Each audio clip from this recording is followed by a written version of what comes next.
Baik, bismillahirrahmanirrahim. Assalamualaikum warahmatullahi wabarakatuh. Perkenalkan, nama saya Muhammad Yadi Nugraha dari kelas 3A D4 Teknik Komputer dan Jaringan.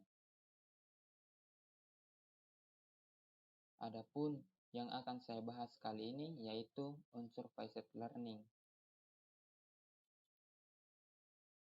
Baik, adapun agenda yang akan saya bahas pada unsupervised learning kali ini yaitu pertama ada pengertian unsupervised learning, yang kedua ada cara kerja unsupervised learning, yang ketiga ada kekurangan unsupervised learning, yang keempat ada tantangan unsupervised learning, yang kelima ada algoritma unsupervised learning, dan yang terakhir ada contoh penerapan unsupervised learning.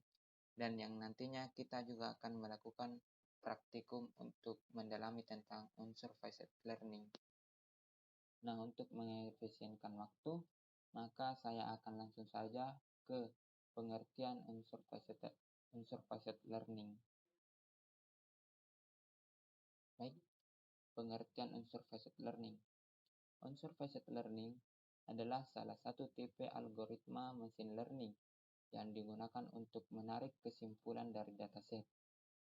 Metode ini hanya akan mempelajari suatu data berdasarkan kedekatannya atau yang biasa disebut dengan clustering.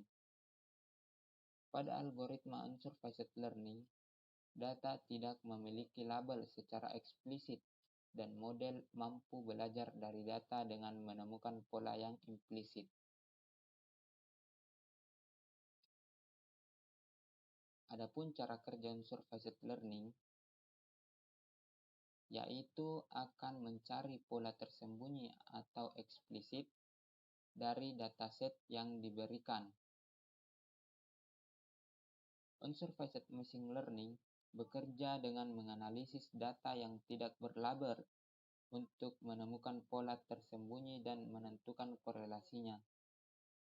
Pendekatan ini tidak menggunakan data training dan data test untuk melakukan prediksi maupun klasifikasi dengan tujuan mengelompokkan objek yang hampir sama dalam suatu area tertentu. Beberapa contoh algoritma yang dapat kita gunakan dalam unsupervised learning ini itu seperti K-means, hierarchical clustering, DB-scan, dan Fuzzy C-means.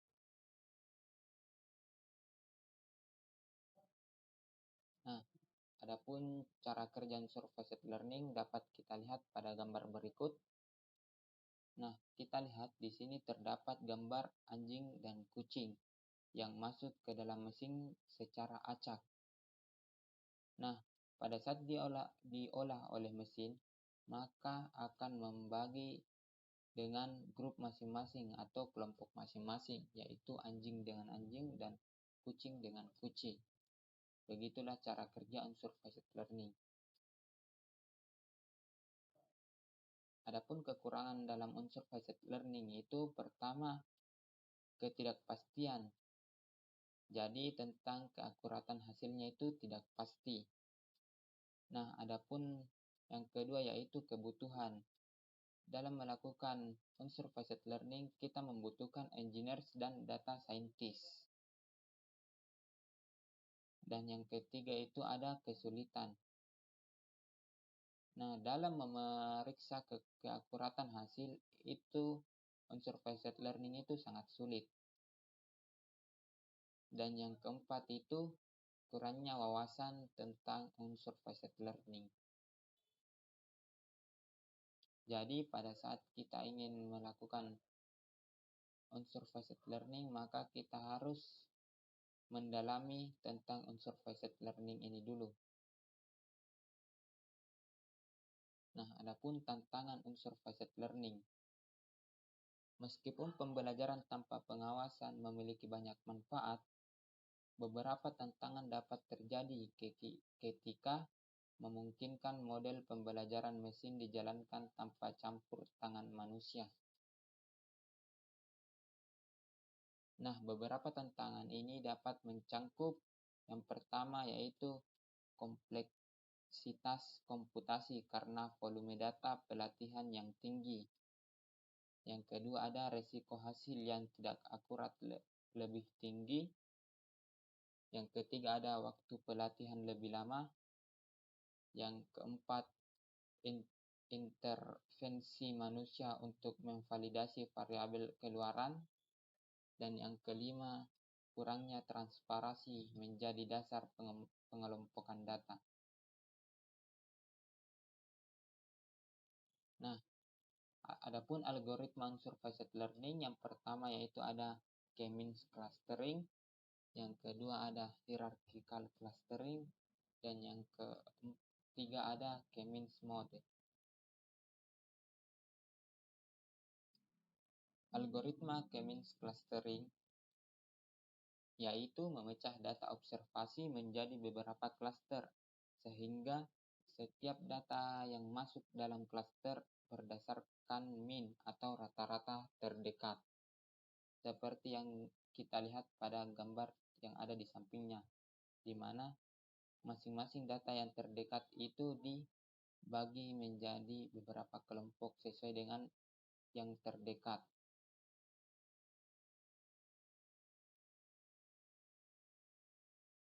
Adapun algoritma probabilistic clustering, model probabilistik adalah teknik unsupervised learning yang memecahkan estimasi kepadatan atau masalah pengelompokan lunak. Dalam pengelompokan probabilistik, titik data dikelompokkan berdasarkan kemungkinan bahwa mereka termasuk dalam distribusi tertentu. Model campuran Gaussian atau GMM adalah salah satu metode pengelompokan probabilistik yang paling umum digunakan. Nah, dapat kita lihat pada gambar ini, yaitu terdapat 2 buah apel, 2 buah pisang, dan 2 buah mangga yang akan dimasukkan kepada mesin, dan yang nantinya itu pengeluarannya apel dikelompokkan dengan apel, pisang dikelompokkan dengan pisang, dan mangga dikelompokkan dengan mangga. Adapun a priori algoritma. A priori algoritma dipopulerkan melalui analisis keranjang belanja yang mengarah ke berbagai mesin rekomendasi. Untuk platform musik dan toko online, mereka biasa digunakan dalam pengumpulan data transaksional untuk mengidentifikasi kumpulan barang yang sering atau kumpulan barang untuk mengidentifikasi kemungkinan mengkonsumsi suatu produk mengingat konsumsi produk lain. Jadi pada a priori algoritma ini, di mana dia akan merekomendasikan apa-apa saja yang sering kita lihat pada bahan belanjaan. Nah, hierarchical clustering. Hierarchical clustering adalah teknik clustering membentuk hierarki atau berdasarkan tingkat tertentu, sehingga menyerupai struktur pohon. Dengan demikian, proses pengelompokannya dilakukan secara bertingkat atau bertahap. Biasanya metode ini digunakan pada data yang jumlahnya tidak terlalu banyak dan jumlah klaster yang akan dibentuk belum diketahui. Nah, pada metode hierarchical clustering itu terdapat 2 metode. Yang pertama itu ada aglomeratif dan yang kedua ada divisif. Algoritma hierarchical aglomeratif clustering adalah strategi pengelompokan hierarki yang dimulai dengan setiap objek dalam satu klaster yang terpisah, kemudian membentuk klaster yang semakin membesar. Jadi banyaknya klaster awal adalah sama banyaknya dengan objek. Divisif yaitu strategi pengelompokan hierarki yang dimulai dari semua objek dikelompokkan menjadi klaster tunggal, kemudian dipisah sampai setiap objek berada dalam klaster yang terpisah.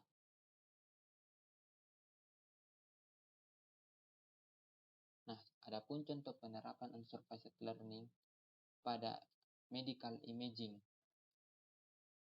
Unsupervised learning menyediakan fitur penting untuk perangkat pencitraan medis, seperti deteksi gambar, klasifikasi, dan segmentasi yang akan digunakan dalam radiologi dan patologi untuk mendiagnosis pasien dengan cepat dan akurat. Nah, dapat kita lihat pada gambar di samping, itu terdapat original image pada A, B, dan C, yang dimana yang kedua itu ada growth trace-nya, dan yang ketiga ada proposed method-nya, yaitu hasil akhirnya yang dimana sudah dikelompokkan sesuai dengan lapisan masing-masing. Baik, contoh penerapan yang kedua yaitu ada dari segmentasi persona pelanggan, yang dimana mendefinisikan persona pelanggan membuatnya lebih mudah untuk memahami ciri-ciri umum dan kebiasaan pembeli klien bisnis. Unsupervised learning memungkinkan bisnis untuk membangun profil persona pembeli dengan lebih baik, memungkinkan organisasi untuk menyelaraskan pesan produk mereka kepada pelanggan yang tepat. Nah, dapat kita lihat pada gambar di samping, itu terdapat banyak orang yang beragam warna yang nantinya akan diselaraskan sesuai dengan warna masing-masing.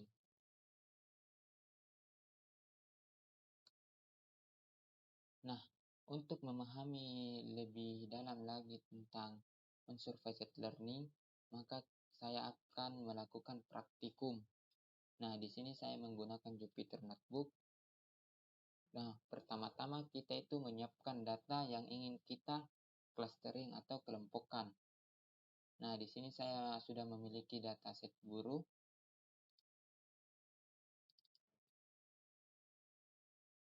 Nah, di sini saya sudah memiliki dataset guru dari Kabupaten Majene.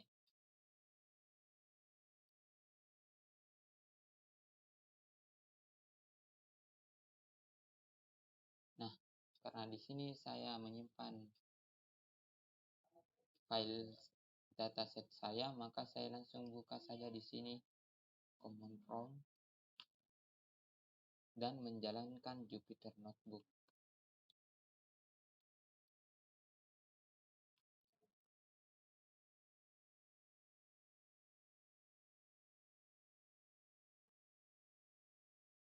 Nah, di sini sudah saya buka Jupyter Notebook.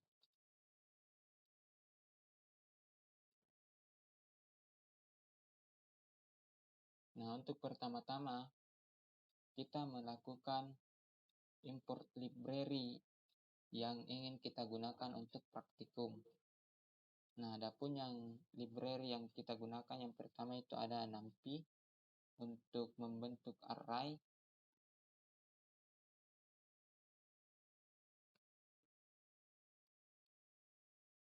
Dan yang kedua itu ada Matplotlib untuk membuat grafik.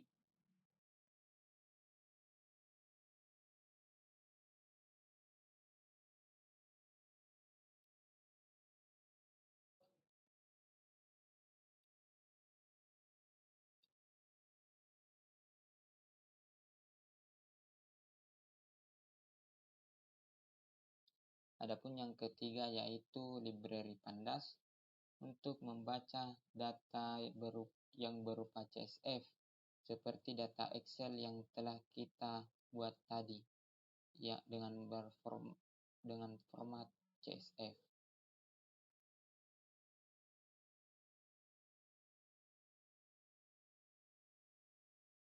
Nah, setelah library kita masukkan, kita run. Nah, di sini library sudah masuk di dalam Jupyter Notebook kita. Yang kedua yaitu kita masukkan dataset yang ingin kita clusteringkan atau kelompokkan.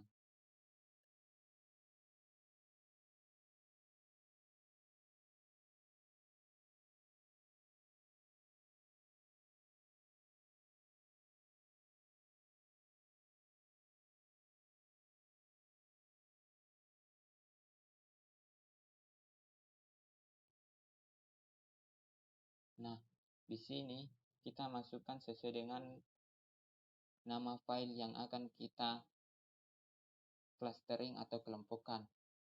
Karena di sini nama file saya yaitu dataset guru, maka saya masukkan di sini dataset guru.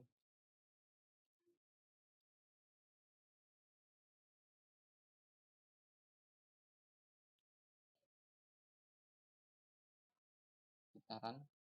Nah, di sini kita lihat sudah terbaca datanya.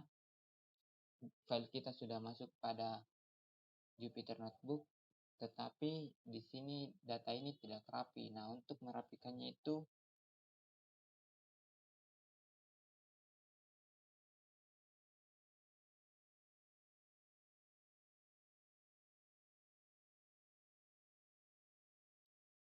nah, di sini datanya sudah rapi. Karena pada data ini yang ingin saya kelompokkan itu hanya sekolah-sekolahnya saja, yaitu SD, SMP, SMA, dan SMK, dan SLB. Maka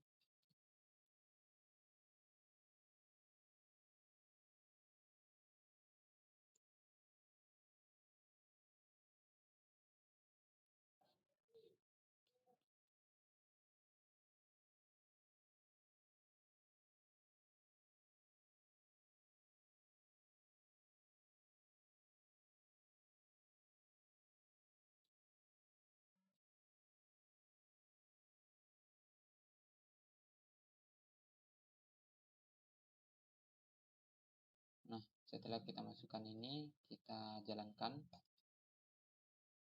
Setelah kita berhasil mengupload dataset yang ingin kita clusteringkan, maka kita memasukkan library clustering hierarchical clustering dengan cara import.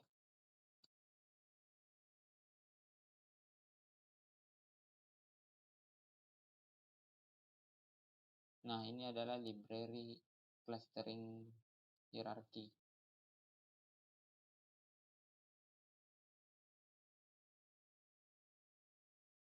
Nah, setelah library hierarchy clustering kita masukkan, maka kita sudah dapat menampilkan grafik dengan cara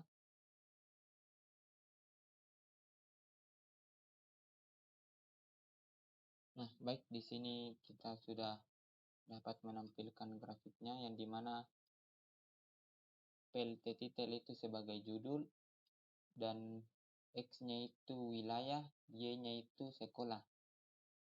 Putaran.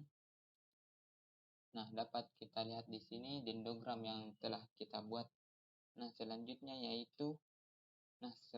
yaitu kita mengimpor library agglomerative clustering dari Sklearn cluster, kemudian mendefinisikan variabel untuk membuat model hierarchical clusteringnya.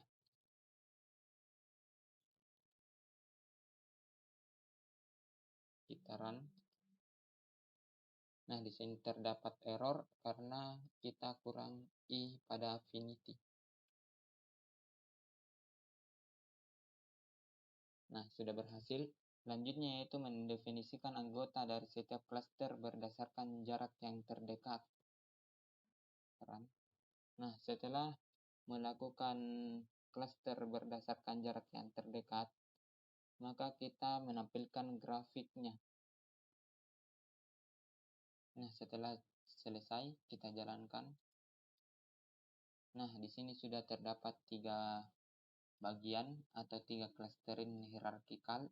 Clustering pertama itu berwarna merah, clustering kedua itu berwarna hijau, dan clustering ketiga itu berwarna biru. Baik, sekian dari saya.